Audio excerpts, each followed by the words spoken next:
What is up, Waffle Gang? I do hope you are well. My name is Mark, and today we're checking out some more r/am I the butthole Reddit stories.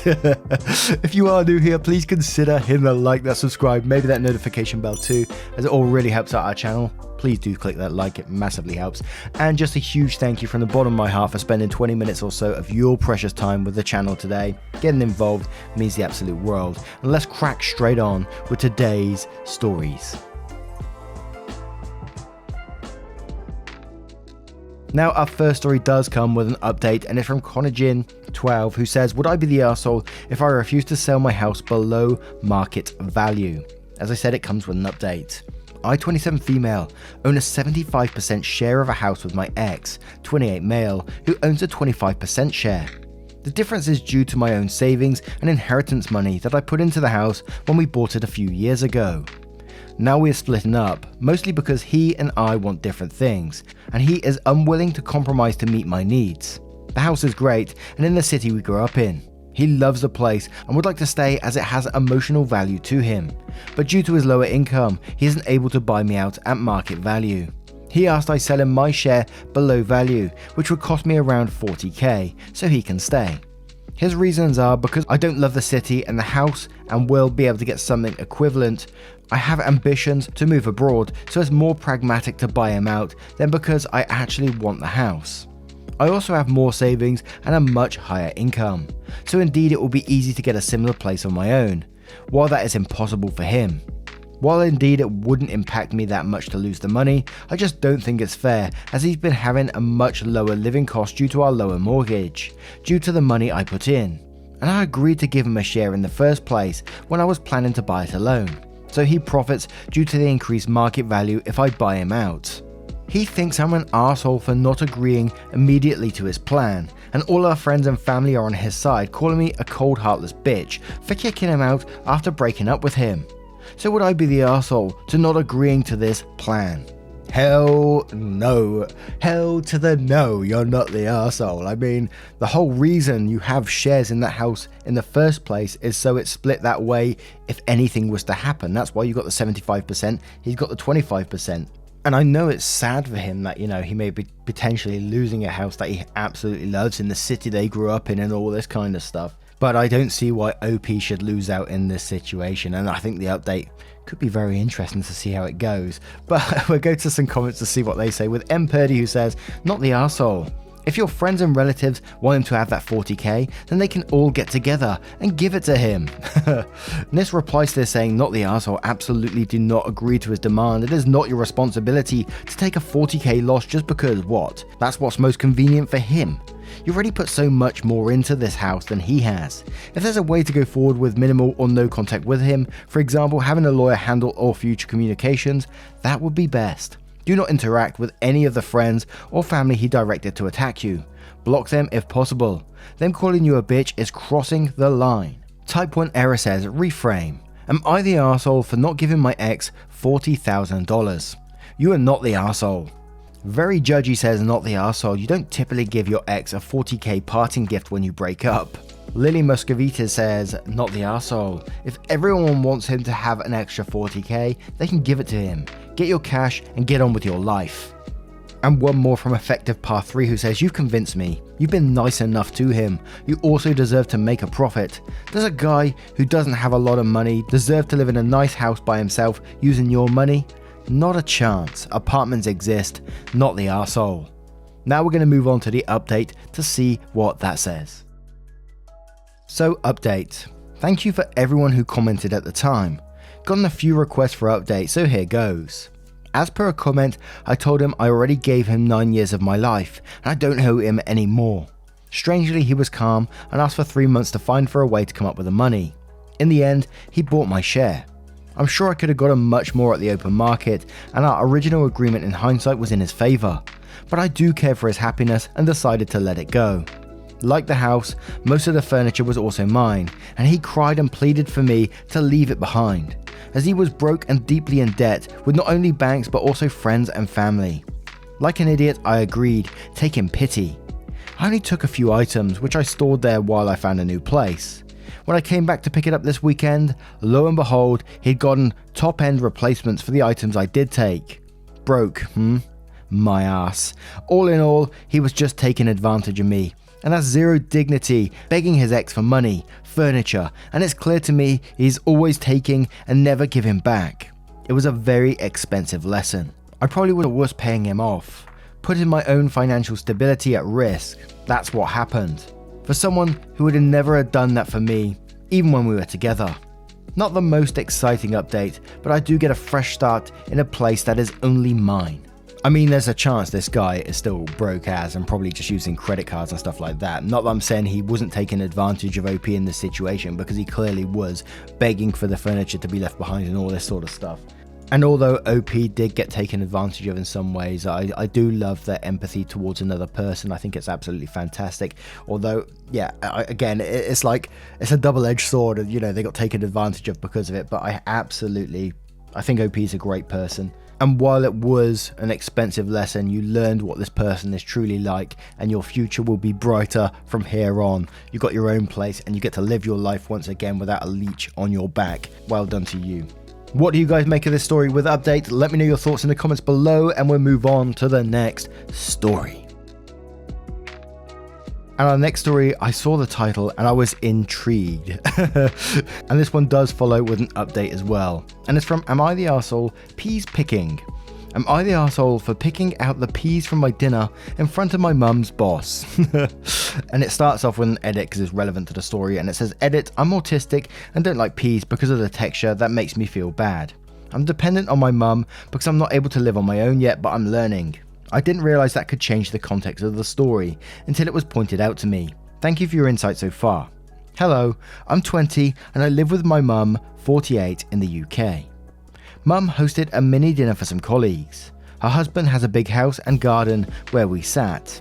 I don't like dinners and eating with strangers, but I had to sit with them, which was a little bit stupid. They made food I don't like. It had peas in it and I don't like peas. My mum knows this, but I wasn't allowed to eat other stuff because it would be making a fuss and there was no time to make other things. I was not allowed to make something myself either. I picked out the peas from my dinner to feed to the ducks at the pond, close to my stepdad's house, because I know the ducks like peas. They shouldn't eat bread because that's bad for them. I put all the peas in a little cup with my spoon. Mum's boss was sitting opposite of me and asked what I was doing, so I told him. He was silent for a while and then said, okay. We didn't talk a lot, but sometimes he'd ask me a question and I answered. At the end, he gave me some more peas that he had removed from his own food. I asked if he also didn't like peas and he said, I do like peas, but I also like ducks, so they can have my peas, which I think was nice of him. He also gave me £5 to buy ice cream for myself when I feed the ducks, which is also very nice of him. We didn't talk much, but I think he was a nice man and I liked him. But when he left, he talked to my mum, and she came to me and she was angry or upset. She asked me if I spent all dinner picking out peas and I said no. I also ate the pasta bits, but there was a lot of peas to pick out. She asked why I did that in front of everyone, because that's a very rude thing to do during a dinner. It shows you do not like the food and are not interested in the guest. This is exactly what I thought, so that's true. Mum said that she understands that it's not nice, but if she says it's important, like she did before dinner, then it's really important and I should keep that in mind. There were people who deserve respect and who feel put off by others touching their food strangely or not engaging with them. Mum's boss told her before he left that maybe next time I should eat something else because I didn't eat much. I'm not a big eater, so it's kind of normal for me, but he doesn't know that, of course. But the point is that he said something negative to her that could have been avoided if I didn't pick the peas out of my food. I didn't think about this. I understand that is not a good thing, but my mum was genuinely upset and I think that is a little bit much. It's just a dinner and he was a nice man. I don't think he's angry at her. I was just wondering if I'm not seeing something important here that makes it an arsehole thing to do. Am I the arsehole? Thank you. And the way I see it is that your mum knew that you dislike peas and you have sensory issues around the peas, then why would you put them in there? She's the one who's causing the issue by the sounds of it. But I'm not going to go crazy on mum either. She was probably just very nervous. Having her boss around, is quite a big thing. Never personally been in that situation myself, but I can imagine it'd be a pretty nerve-wracking thing. I get nervous myself when I just have guests around, about cooking food and stuff. I'm always nervous about, if they're gonna like my food, if they're not going to like it, and all this kind of thing. So, I think, especially myself, I would over-dramatize the situation with what's going on. So I can understand where your mum's coming from. And it just sounded like your mum was nervous. Not that's a total excuse for it, but I'm not going to call her an arsehole either. And you're definitely not the arsehole from your edits. You say you're autistic, and you dislike peas, so I can't blame you for it either. And the duck's got to be fed right. And the boss sounds like an amazing human as well, that maybe understood the situation. And I'm not going to go into a whole host of comments on this one, because a lot of the comments were commenting before the edit, and there was some like you're the arseholes and stuff like that, and they were saying unless you're like neurodivergent or something like that. So Dames of Dames says, not the arsehole, gosh, your mum's boss sounds like a very sweet man. He understood what you were doing and even supported you by giving you his own peas. And I think he was hinting to your mum that she doesn't need to try and impress him by making food that she knows you won't eat, especially if you have to join them at dinner. But I understand how your mum can be stressed out by having her colleagues over for dinner. People can be judgmental over the make and placement of napkins, which sounds silly, I know.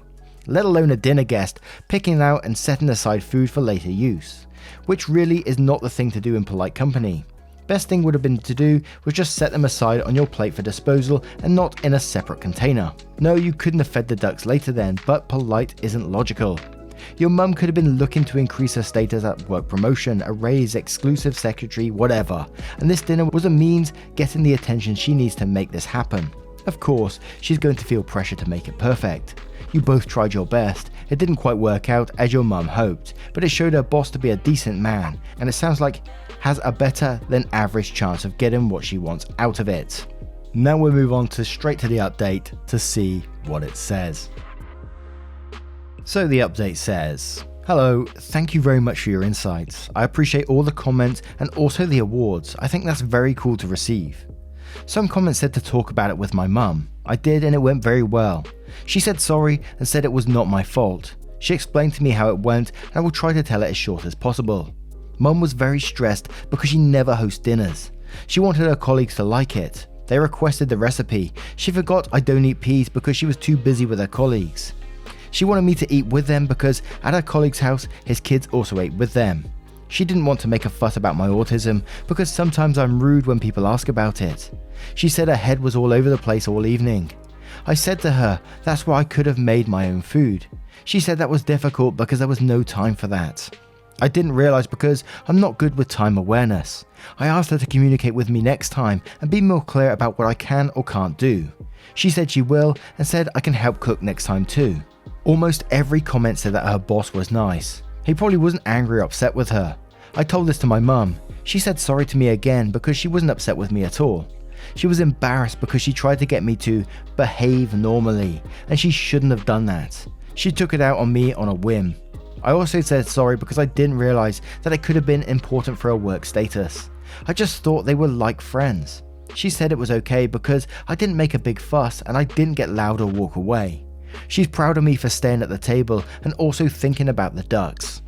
We concluded that we both learned things. I learned things because I now know more about work dinners and manners. She learned things because she now knows how to communicate and explain more to me to avoid stress.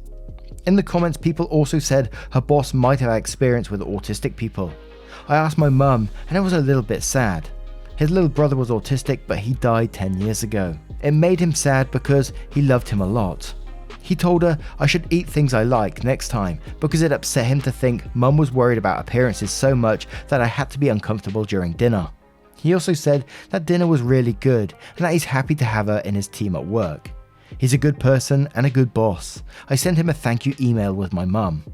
Last thing is that I fed the ducks the peas. I think they were happy about it. The thing with ducks is, they don't say that to you, of course. I got an ice cream with 2 scoops at the pond. I also got 1 for my mum because I had money left. It was a little bit melted when I came home because it was 5 minutes walking, but she still liked it and said I was amazing. Thank you for reading. And if that story doesn't put a smile on your face, I don't know what will. What a lovely human. But now we move on to another story. Gee whiz, I'll bloody cry at anything these days. And our next story comes from I'm Not Your Mama. Am I the arsehole for my reaction when my date asked me to complain to the waiter for him? This happened last night. It's honestly not that big of a deal because I'm definitely not seeing this guy again, but I was curious to see what people thought and wanted to try to use this sub after following the Twitter account for it. Lol. Okay, so I've been seeing this guy for a bit. We've only gone on a couple of dates and it was going well so far. Last night we went out to eat, and when we got the food, he told me the side wasn't the one he ordered. I said that sucked and told him that I'd flag down our waiter if I caught his eye. The guy asked me, very politely I will say, if I would tell the waiter what the problem was. I genuinely thought he was kidding because it was so ridiculous, so I laughed. He looked a little uncomfortable and I realised he wasn't kidding and asked him if he was serious. He said that he has anxiety and that his ex used to take care of his shit like that. I told him I'm not his mum and that if he has a problem, he can speak up for himself. He got annoyed and was all, it's not that big of a deal anyway, and that he'd just eat it. I was so confused here. I asked him if he was really going to eat something he didn't order just because I wouldn't complain to the waiter for him, and he insisted that it was fine and not worth it. Obviously the rest of the date was super awkward. We went Dutch on the bill and I'll probably never speak to this guy again. I have anxiety sometimes too, but if I order something and it's wrong, I'd ask to have it fixed and would never push that on someone else to do.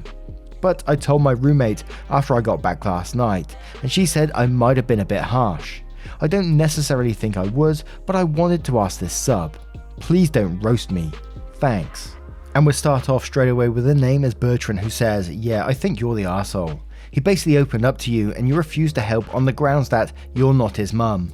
You lacked empathy there. You could have done way better. And Fox Unicar Kilo says, you're the arsehole, your reaction was straight up trash. You don't have to ask the waiter, that's not even the problem. The problem is that a simple no would have sufficed. You didn't need to laugh or tell him that you're not his mum. You think he doesn't know it's irrational, that it's weird. He's well the fuck aware and doesn't need you or anyone else making him feel even more like shit about it. Magic609 says, not the arsehole. The situation described sounds like a mother-child scenario, not a grown adult dating scenario. I understand social anxiety, I have it myself, but as an adult, it's my responsibility to address or ignore the issues as they occur. Being dependent on your partner to do it for you is not healthy and actually quite weird.